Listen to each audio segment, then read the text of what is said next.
तो बजट का फोकस महिला, किसान, गरीब और सैलरीड क्लास पर रहा, लेकिन सरकार युवाओं के लिए 5 खास योजनाएं लेकर आई है। First time employment scheme, job creation in manufacturing, support to employer, participation of women in perform, skilling scheme, और जिसका मकसद शिक्षा, रोजगार और कौशल के लिए सुविधाएं विकसित करना है।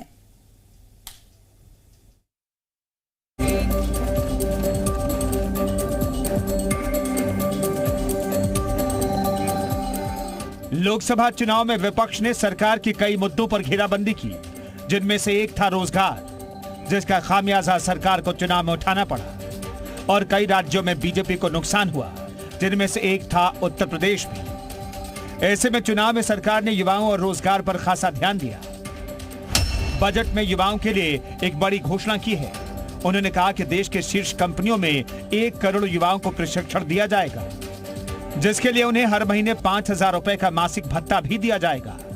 ट्रेनिंग के दौरान होने वाले खर्चे को कंपनी CSR फंड से वहन करेगी।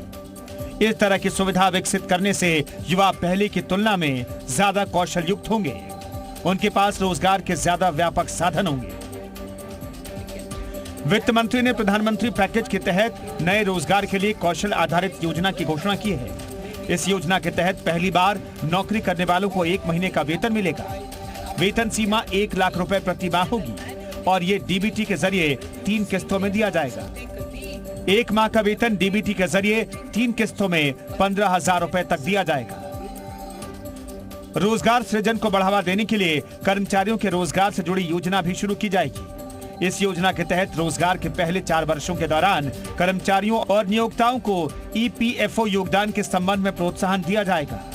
इस योजना से 30 लाख युवाओं को लाभ होगा और ये सभी क्षेत्रों में अतिरिक्त रोजगार को कवर करेगा। इसका मकसद 50 लाख लोगों के अतिरिक्त रोजगार को प्रोत्साहित करना है। बजट 2024 में मुद्रा लोन को बढ़ाकर 2 गुना करने की घोषणा की गई है।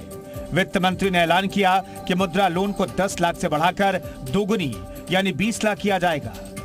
शिक्षा, रोजगार और कौशल के लिए 1.48 लाख करोड़ रुपए का प्रावधान और उच्च शिक्षा के लिए घरेलू संस्थानों में उच्च शिक्षा के लिए 10 लाख रुपए तक के ऋण के लिए वित्तीय सहायता का भी सीधे तौर पर लाभ युवाओं को मिलेगा।